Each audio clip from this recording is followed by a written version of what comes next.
Revolution from Your Bed, episode 3. Welcome aboard and thank you for joining us again. And thank you for Pine Lab Studios in Belgrade for the lovely music of the intro and outro providing to us. Thank you so much, guys. I want to talk about something that it's quite hard for me personally, and actually it's hard to everybody I'm talking to about. I want to talk about being honest about our relationships. I had a video during Corona that I talked about how can we deal with this isolation and quarantine as couples. And I got a lot of comments by people that told me stories about reunited with loved ones and having a beautiful start of a relationship. But mainly I got comments about breakups and divorces and people growing apart during this tough time. And I'm asking myself, basically, we had to change our routines and be stuck together for a few weeks or a few months at most at home. And our entire foundations of our relationship is just breaking apart. What's going on there? And again, I'm not a relationship expert, but I'm kind of life expert, being in bed almost a decade of my life and looking at others from my bed and looking at life from my angle. I want to talk about being honest about our relationship and in relationships. And I'm going to talk about a lot in this podcast. I'm going to talk a lot about communications and miscommunications. And it's not a secret that I'm fighting hard against or to fix healthcare systems, because I believe that miscommunication between doctors and patients is one of the worst situations happening in healthcare right now that leads to malpractice and medical errors and even loss of life, loss of a year of work and depression and suicide among patients. And I'm doing a lot of work with doctors and medical students and nurses and patients and CEOs of companies or teams in companies. But every time I make some sort of a workshop or a public speaking event, somebody come to me and tell me, I know I'm not sick and I feel bad talking about it, but my major problem is miscommunicating actually with my spouse or girlfriend or boyfriend or partner. And I wanted to discuss with you guys today the matter that really is important in order to survive not only the corona crisis, but to survive a life in terms of living a genuinely honest life with ourselves. I certainly believe that most people that are listening to me right now, no matter what did you do in your life and how experienced you are, or even how old you are, even if you had a few relationships, marriage, divorce, or even if you are in a happy relationship, I want you to ask yourself, are you being really honest with yourself and honest with your partner? I think that most of us don't really develop those solid foundations of dealing with each other's triggers in the beginning of relationships, and most of us will resort to fighting or arguments. I think that most of us will look at the honeymoon phase of a relationship. There are a lot of studies about it. It can be up to 2 years, this falling in love. But basically, we're talking about the first 6 to 8 months that everything is okay.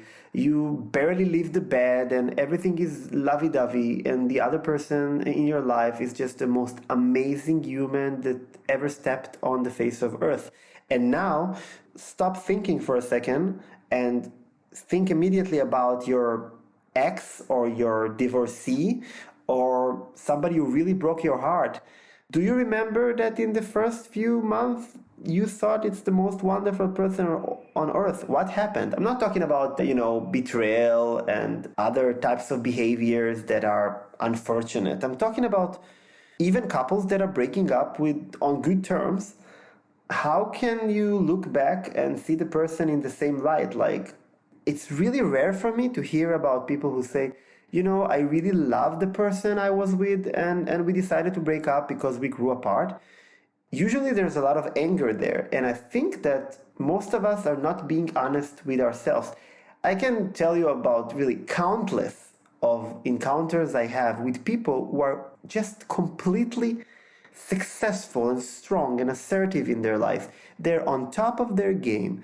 CEOs of companies, leaders, politicians. Really, I met people who manage 100 people, who manage 500 people, people who are brain surgeons and people who are army commanders and people who are really can be on lists of Forbes under 30 or under 40, or it doesn't matter, really, the top of the top. And from these groups, I still hear the same fear, the same feeling of incompetence, feeling of insecureness, feeling that you are not heard, feeling that you are losing control over your situation, over your life. You just need to wait that something will be better. And it sounded familiar to me because this is exactly what I'm hearing from patients telling me about their doctors. So I wanted to talk about relationships today, because I think any relationship is supposed to have the same foundation. Of course, that I'm not expecting you to buy roses to your doctors.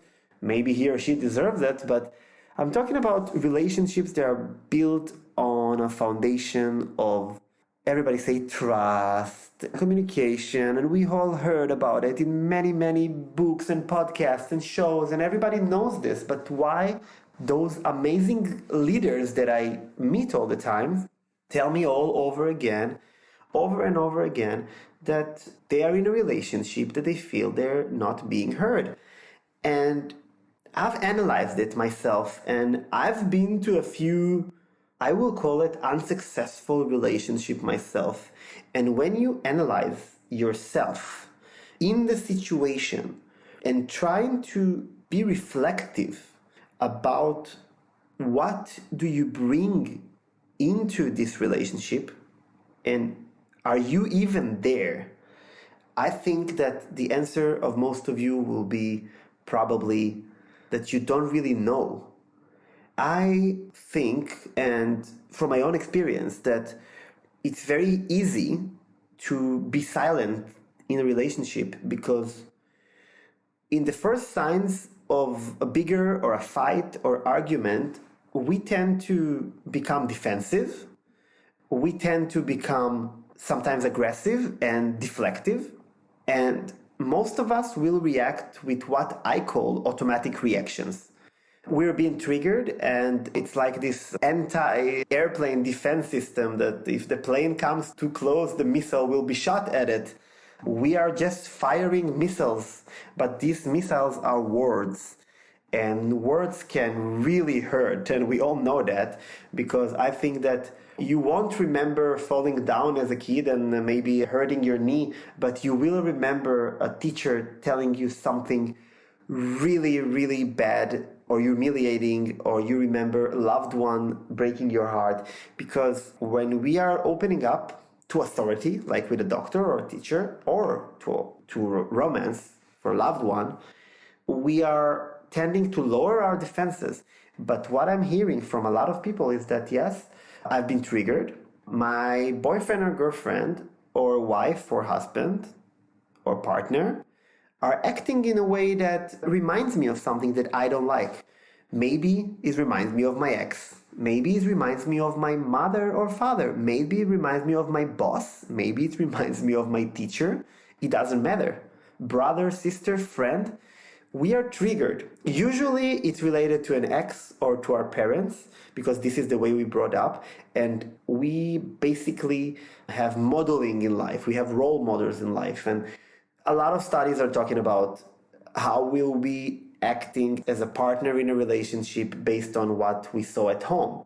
And if you had bad modeling, for instance, absent parent, or a parent that was pleasing the other parent, or if you have an ex-boyfriend or girlfriend that basically was passively abusing you or exhibiting narcissistic behaviors, so you'll come to a new relationship and you'll probably be over defensive about it.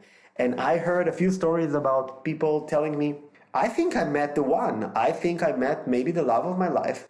But after a few months, everything went to shit, because I've encountered the first sign of bigger and the first sign of fight, and I've reacted as if this person was my ex.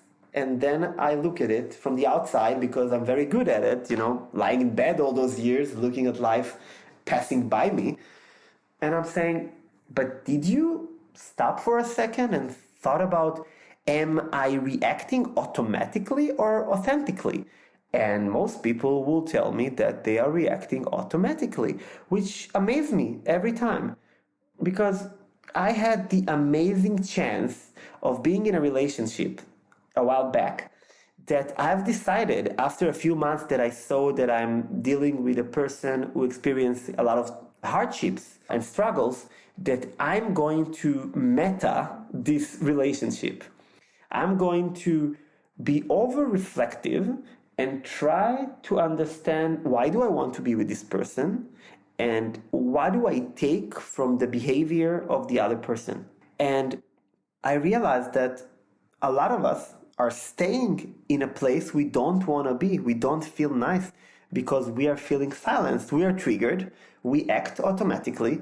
And then we reach the point that we think this person is awesome, but we cannot deal with this person. And then fighting intensified and intensified. And eventually we get to a point that the relationship may be over because we are not really dealing with ourselves.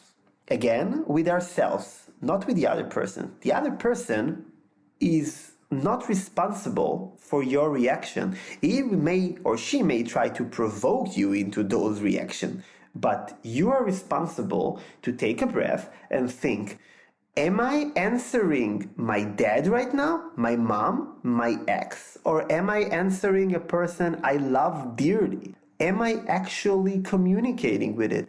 Am I actually building this relationship on foundations of love and trust? You know what I'm doing in situations like this? I'm actually stopping for a second, closing my eyes and thinking, what did I lose in my life? What do other people have? What do I have in life? And how amazing and lucky am I to be in a situation like this, that I can actually be in a relationship and think, okay, I can be triggered, I'm a human being, but am I going to react in the same intensity? Am I going to react out of an automatic response? That, by the way, every couple therapist will tell you, it's a dead end. Once you start this back and forth of, I told you, you told me, but you do this, but you leave your socks on the floor, it's never going to be over. And if you're lucky enough or unlucky enough to be with a person who is a bit overhurt, then cheap shots begin. And one of the parties is really offended and then storms out of the room. And then we have this cycle. And it's funny because a lot of people ask me, tell me, you never fight with your partner? And I'm like, that's a good question. And I say, no, we actually take a breath. We talk about it. We reflect what we're feeling. Yeah, I know it sounds like utopia, but that's true. We reflect what we're feeling at the moment. What do we bring with us? Am I angry right now because I'm stressed and I have to run for work, or I have an important thing in a few hours? Somebody annoyed me? Am I bringing something that is not connected or not related to our sacred conversation right now in? Am I answering authentically or automatically? It's super important. And then you can sit and talk about it. Sometimes people need time. They need to cool it off a few minutes, sometimes a few hours. But I really think that we are not trained to argue at all. Maybe in some places around the world, especially in the States, you are trained in school, if you're in the right club or so, to debate. But in a relationship, we're not supposed to win over a debate. We're supposed to have an adult conversation. And many people tell me when I'm giving my talks that they feel that the other side is not understanding them. And I'm drawing again the same parallel lines between patients, doctors, and lovers, because I think that we end up with the same feeling of helplessness. You feel unheard.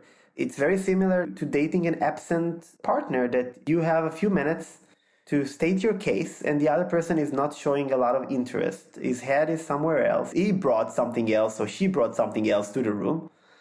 It can be a doctor that fought with his wife, and then he applies bias towards you.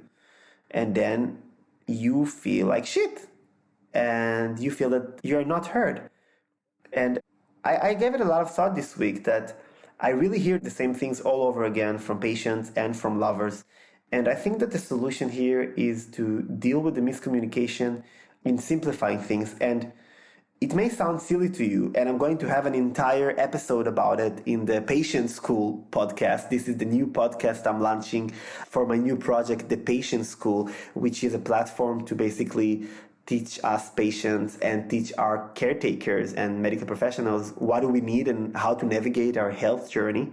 And I'm going to devote an entire episode just talking about how do you prepare for a tough conversation with your doctors. But I think the same lines can be drawn here, because we need to prepare for a serious conversation with our boyfriend or girlfriend or partner or husband or spouse. And I think that this is one of the mistakes we're making. We are having a life and death conversation in terms of the relationships. We are having them on the go. Somebody washed the dishes, the other person sees something that annoys him. Oh, again, you left your shirt on the couch. You always do like this. And you know what? I don't like this friend of yours. She's too pretty. Why are you talking to her? And we're not ready. We're being attacked. So most of us will react automatically and not authentically. And I think that we should prepare for a conversation like this. And I think, and I'm trying to apply it in my own relationship, that if something is coming up and triggering me, I'm waiting for the right moment sometimes and say, okay, if my partner is super busy and she's about to leave, and why would I just start a deep conversation like this? I can just say, hey, baby, I want to talk to you about something at dinner, and we will sit and talk about it. And I think that every person should do the same.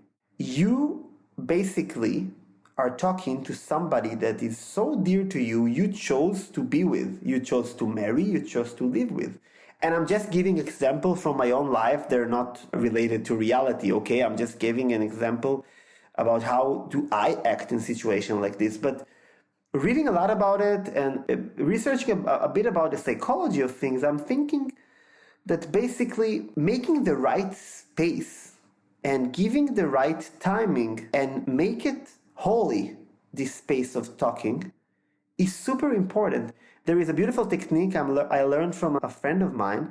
He's a coach back in Israel. And every time couples have problems and one of them come to him and, blabbering about, oh, my partner did this and this again, he basically sent them to kind of a neutral location to have an important conversation, like a coffee shop, a park, or so on, because it's like playing soccer or another sport in the other team's field or in your home field.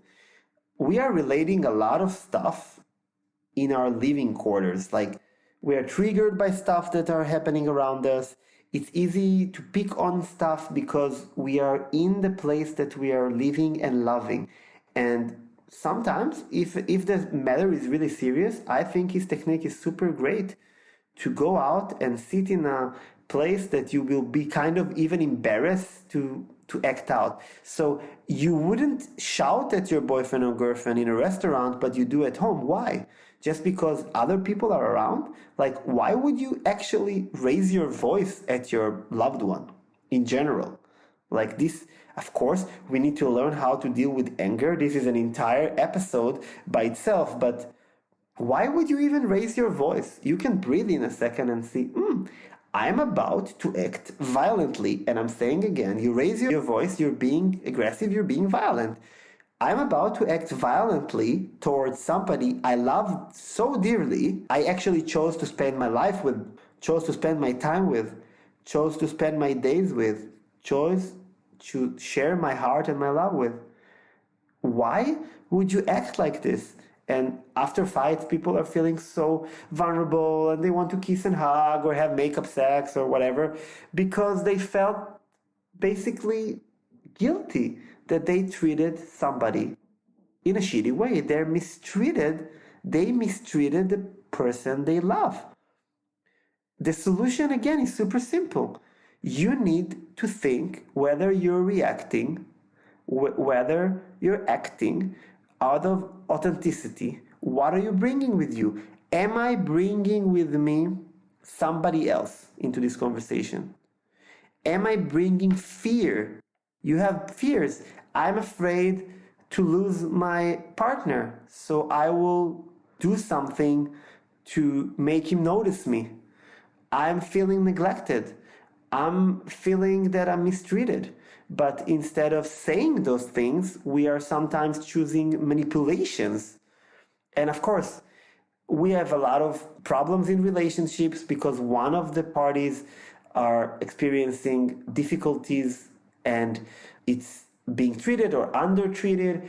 And a lot of times we have codependencies, which is a subject that is super, super important to learn about. A lot of couples that I know are basically codependent, and unless you go to therapy or couple therapy, which is not a shame, and I wish it was more affordable and accessible to everyone in general. I think that psychological treatment should be a part of the human rights suite that I call healthcare. It should be free and it should be accessible to everyone. And today, using technology, we can be using chatbots and humans to actually provide it better.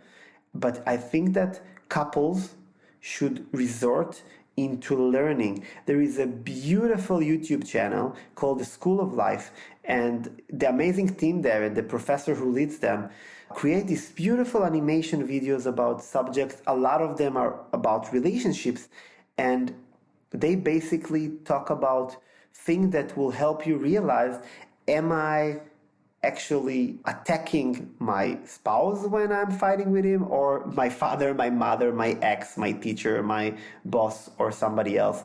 Am I repressing fears or traumas from the past?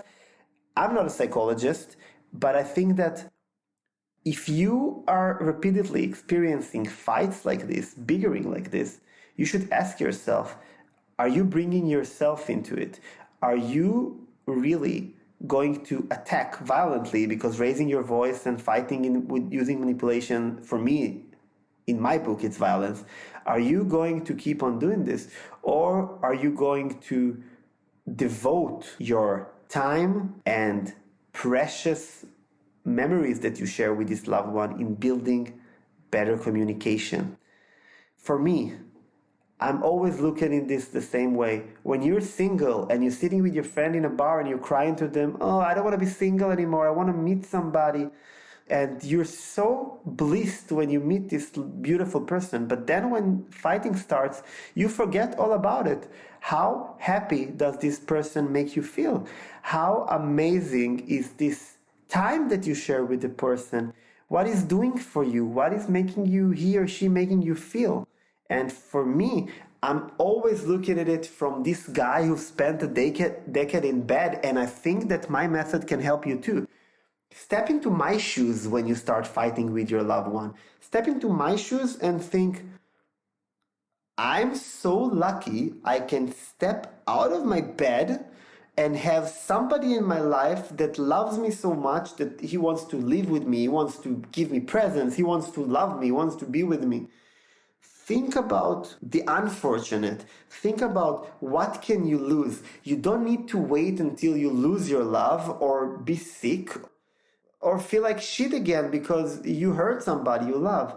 When the fighting begins, I really recommend that you breathe in, you think about being in somebody else's shoes, you think about how lucky you are, and you think whether I'm bringing myself into the conversation, whether I'm answering out of authenticity or out of automatic response.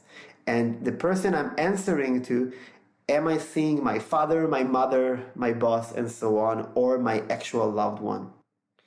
And if you're not feeling capable of responding, it's not avoiding. I think it's super honest and it's super candid to just say to your loved one, I'm sorry, I care about you. I don't want to be in a fight right now. Could we please sit and talk about it tonight at dinner or go out for a walk and do it? And when you do, I really recommend thinking about what's triggering you, reflecting what's triggering you. And when you talk about your triggers, don't be afraid to be vulnerable. You're in the safest environment possible. You're with somebody that you love and loves you. They want the best for you. In my book, love is seeing the full potential of your paramour. And I think that if we remember this sentence and we look at this person that we love and we say, yes, I'm being triggered because of X and Y, and I want you to understand why am I acting like this. And I want you to understand what am I bringing with me. And this is my true authenticity. And I promise to try not to react automatically next time we have some sort of a bigger argument. I think that things will be much, much better. And I think that we should all appreciate what we have right now. The world is going through a crazy time, and we are so lucky to be in our relationships. I have a lot of friends who are talking to me about loneliness, let alone my patients' friends who are talking about double loneliness. I think we should really appreciate that the fact that we are not spending, the ones of us in a relationship, not spending this quarantine period by ourselves. I think it's beautiful. It's a beautiful time to create a strong foundation for healthy and beautiful relationship based on pillars of trust, honesty, and communications. And if we are practicing this and learning ourselves and coaching ourselves and our partners and not afraid to show our vulnerabilities, I really believe that Corona can be the next baby boom period, because people are not only stuck at home, people can really relive their love and build beautiful foundation. And I know it sounds like something out of this world to say, but you know what? Maybe try one time to not watch Netflix the night that you just want to sit on the couch and do nothing, and maybe instead of it, play a game with your partner. There's so many beautiful games like the 32 Questions for Love. We have these beautiful resources in the School of Life and other resources. The Esther Perel podcast is amazing, that she brings therapy session, recorded one, a lot about, most of them about relationships. I can recommend a lot more, and I can link it in my website. There's so many beautiful activities that you can do as a couple to strengthen your relationship and basically train like you train for a marathon. You need to train towards a fight, not to wait that it will burst one day and everything will explode. Use this Corona to build something, not to ruin something. And I wish you from the bottom of my heart that you'll be honest enough with yourself that the next time you have any bigger or argument, you love yourself enough and your partner enough to stop the fight, engage with yourself and ask, am I blaming myself here? Am I bringing myself here? Am I being my true self? Or am I acting out of an automatic reaction? I lost so much in my life that for me, fighting with somebody I love sounds silly. I'm not talking about idyllic life. Of course, couples have arguments, but I just know that if you look at life like I do, that I lost so much that I'm not going to waste 1 second of my life fighting and arguing in an unnecessary fight. And I'm not going to spend my time being in a place that is not good for me, because I want to empower myself and I want to empower you guys. So I really recommend you to start digging in before you answer automatically. And I would love to hear your comments. You can email me, engage me in social media. And I wish you great love and happy couplehood. See you next time.